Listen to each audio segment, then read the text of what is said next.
Move on to the next bit, and there were no petitions. We have got an exceedingly full house that you may have noticed, so I just want to talk about how things will happen. We've also been joined by Radio Waitea, and I want to acknowledge our friend Claudette. Lovely to see you here.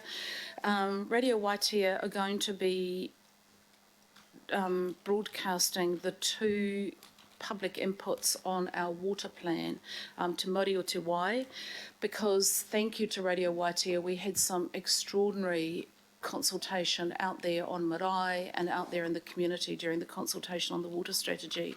So thank you to Radio Waitea for following that through. So we're going to take our two water presentations first. We've then got a presentation from the Green Building Council, and then we're going to take our group of climate change presentations after that, including from our rangatahi group who have worked really hard on the climate change plan. Presentations from our two local boards, one being Waitakere and the other one being Waiheke. So that lot of public input to get through, and we're going to do it all by 11:30. So I usually try and accommodate people and give them time. I am going to be really tough, however. You will have 5 minutes, and for that I apologise. We will listen intently in those 5 minutes. We will take it all on board. We may ask one question. My hope is that we may only ask one question, and then we'll move on to the next presenter, because we actually owe it to everyone who's here waiting that we do get through the work that we've got. So a start with our first presentation, and it's Te Ora o Manukau, and I'd like to welcome them forward. Councillor Wayne Walker. I understand that there was a request from the Auckland Motorcycle Club to present in public input. I note that there are a number of members of that club here today, and I would suggest that there would be support from a number of councillors to hear what that club has to say. And you would know probably that that club and other clubs have nowhere to go. And there is some urgency, because various clubs may fold up because of the actions of council. So I would suggest it's in the public interest to hear what they have to say for a very short duration.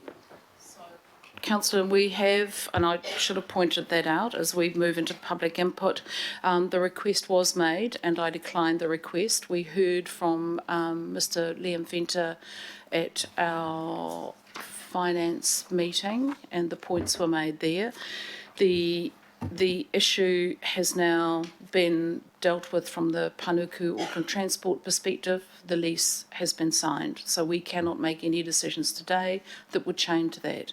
Therefore, the urgency isn't there. The staff continue to work with the motorcycle club on finding alternative premises, one being Rosebank Road and the second being the longer term premise at Collindale Park. There is no decision that we could make today, therefore urgency is no issue to raise this at public forum. The work will continue with the club, with our staff and our members. So that decision's been made. So I'm going to move on to Te Ora o Manukau. A point of order? Just in terms of Standing Order 7.7.3, the discretion of the chairperson in terms of refusing the right of public input, there is a list of 4 criteria with which that discretion can be exercised, and I would suggest that in this instance that isn't appropriate. The previous occasion you referred to was in the finance and performance meeting. It was to do with financial matters, to do with delegations to CCOs. The applications today were to do with basically the existential nature of the clubs, i.e. the clubs were basically going to be taken out. So I would say, Madam Chair, that under standing orders that the discretion of the chairperson has not been exercised in terms of the criteria that's outlined in standing orders. Thank you, Councillor Watson. I hear what you're saying. However, I have exercised my discretion and I've declined the public input. I've also taken legal advice on this, and the issue of urgency is probably one thing that I was interested in. However, because the lease has been signed, there is no ability for this council and this committee to make any decisions today. Therefore, urgency is not an issue. My discretion has been applied and my decision is made. So we move on Okay, so point of order. Councillor, No, there is nothing more to discuss. I'm raising another point of order which you have to listen to, and that's pointing order 1.2.4 in terms of chairperson's rulings. If a member disagrees with the ruling of the chairperson, as I do on this occasion, I'm entitled to state my reasons and my objections. So I'd like to just briefly do that, if that's okay with Can you. be brief, thank you. Yeah. We have many people waiting. Okay, so I think I've made it quite clear in terms of the standing orders. I don't think that's appropriate, and I don't think there is a matter. It's not been appealed to the committee in terms of urgency or actions. As we all know, this body cannot make decisions on the basis of public input, so I would say that reason is largely irrelevant. We do, however, have a case where not just the bucket racing fraternity, but also the roller skating and the university research department, so we have a multi-sport venue that essentially has been closed down, and those groups, as a consequence, will fail to exist. So I would say to my fellow councillors that we're not dealing just with some legal advice from a council CCO here. We're dealing with a community. This is the Community and Environment Committee, where we are meant to represent the needs, the requirements, the pleas of the people from within our community. We know that this group has been active. They've been trying to find another venue. The notion that they somehow have somewhere else to go is a false one. They do not. If we do not help them, if we do not make some attempt at provision, and this has been going on for 8 months, they will cease to exist. And I would suggest to you that today, in the Community and Environment Committee of all committees, that is where they should be getting held. The people have come along, they have engaged a lawyer, they have legal advice to say that due process has not been fulfilled in this matter in terms of the council's obligation under the Local Government Act in terms of consultation with both the community users and the local board.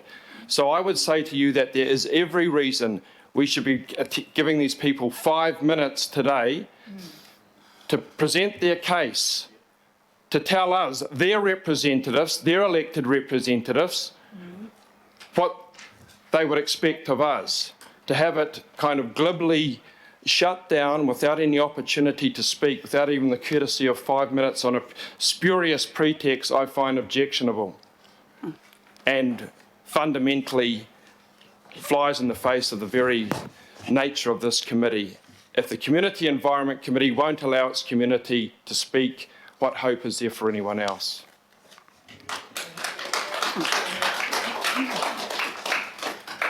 Thank you. No, councillors, with the greatest of respect, councillor, keep it brief. My interest is to exercise the same rights as myself. Okay. With some reasons. I agree with Councillor Watson. This whole issue was questionable. I've certainly seen legal advice, and you may know that I gave council advice that this land was being used as a park. And under the requirements of the Local Government Act, if land is to be divested, which is effectively the case, there should have been public consultation. There has been none. The other matter that I would raise just in passing in terms of walking the talk is what we have here is a significant asset built up involving hundreds of thousands of dollars of money, and effectively from a climate change perspective, all of that sunk carbon is simply going to be eliminated. So on a day-by-day basis, this council makes decisions that are not sustainable. In this instance, there are sports and recreation groups, including the Auckland University Formula Car Club that makes electric cars and so on. We've got roller sports, we've got activities that are sustainable, and they are going to have nowhere to go. So they are the types of decisions that this council is making on a day-by-day basis.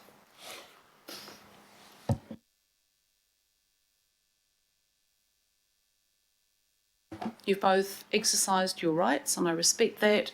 And now we'll move on to Te Ora o Manukau representatives to present on the water strategy. Are they here? Yeah, kia ora, welcome.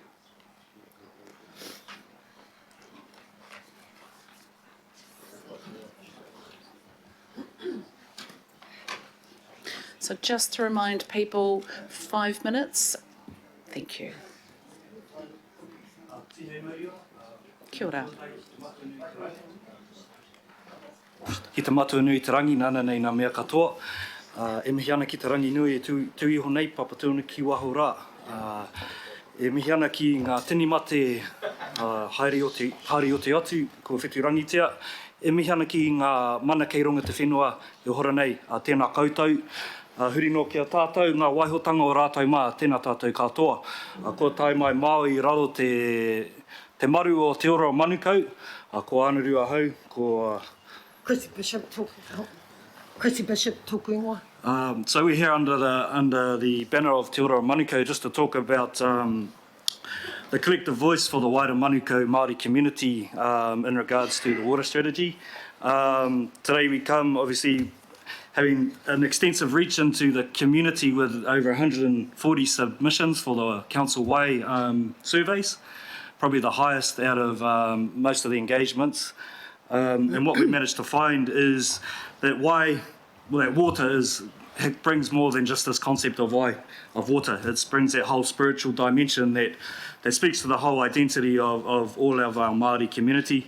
Obviously, we come under the banner of mana whenua as well, and their aspirations, and tautoko those, and also bringing in that other wider collective voice as to why water is important for your tinana beyond physical activity. So I'll hand over to Chrissy to talk from a provider perspective. Kia ora, my name's Chrissy Bishop. I represent Manurua Marae today and come under the Te Ora o Manukau umbrella to present to you. I bring to you a urban marae space perspective and our relationship to the water and how we're actually trying to address that out in our community.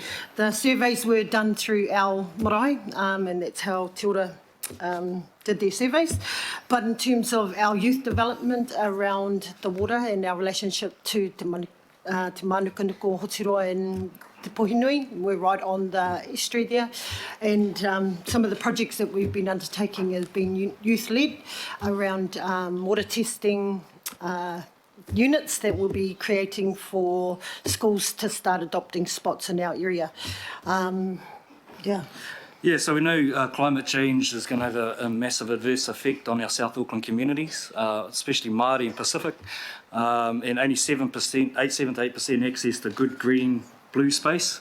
Māori Reo Marae are one of those organisations, part of our Māori providers, that are actually getting Māori community out, engaging in those spaces, with waka amma, with mauraka, and moving between those different areas. Obviously, a lot of our Māori providers are operating on the smell of an oily rag and as best they can, but highly important to be addressing these key issues around climate change, and obviously access to our Y spaces is incredibly important. There's a bit of a disconnection between freshwater and saltwater for our Māori whānau, and the importance of wellbeing and application in their daily life. Obviously, South Auckland defined by the Manukau Harbour, a huge energy source that comes in, 60 to 70% of that tide changes every shift. And so, yeah, it's integral to the wellbeing and identity of as our Māori whānau, especially for physical and spiritual activity. Just adding around our experience as a community provider, looking to support the work of council has been very disconnected. So in one space, we're looking at 5 different touch points within council departments. That has been a huge pressure on a community provider that we don't have the resources, nor do we have the skill base. Yet council are now using us as a connection point to connect their teams, and that's been a very difficult experience for us in terms of who do we go to in terms of water, the parks and reserves, one group doing one thing up the Puhinui, then you've got another group poisoning the waters further down. That for us as a community member has been very difficult. Yes, so for Te Ora o Manukau, again, our reach is quite extensive. Manureo Marae, groups like Te Kao Te Rangatahi, a youth provider that have been an on-the-ground army, Papakura Marae and other providers, is trying to extend our reach further to better understand that wai is a sacred taonga, that it's a sacred treasure and a resource for not only ceremony but different applications. See it as that wider ecosystem, connecting wai to a holistic worldview. So obviously we'll continue to keep pushing that kaupapa forward and bringing it to the forefront of our Māori community and engaging them in ways that they can feel they can contribute to the Climate Auckland plan and have a significant voice. So for us it is ensuring that Māori do have a voice to contribute to the kaupapa and bringing those different dimensions of the importance of wai to the table. Kia ora. Phew. Very efficient. 5 minutes 20. Perfect. Right, one quick question. Member Blair. A tēnā kōrua I rungi tō whakaputinga I o whakaro, me nā mihi kauhia mai I rungi a mātou I tēnei rangi e anaru kōrua ko Chrissy tēnā kōrua. You spoke about the well-being and identity, which is really important because most people see a river or an ocean as a that thing, whereas Māori see it as an ancestor or a person, which brings a different connection to it. It's not a that, it's a us. So I really thank you for being diligent in your mahi and contributing to the various networks that come at you from council. I know it is difficult, but what I just want to ask is what's one thing you think that we can do in order to raise the issue of water in Manukau? Good question, Ren. Specifically within Māori community, or for us it's about connection. It's providing a connection for our community to the moana.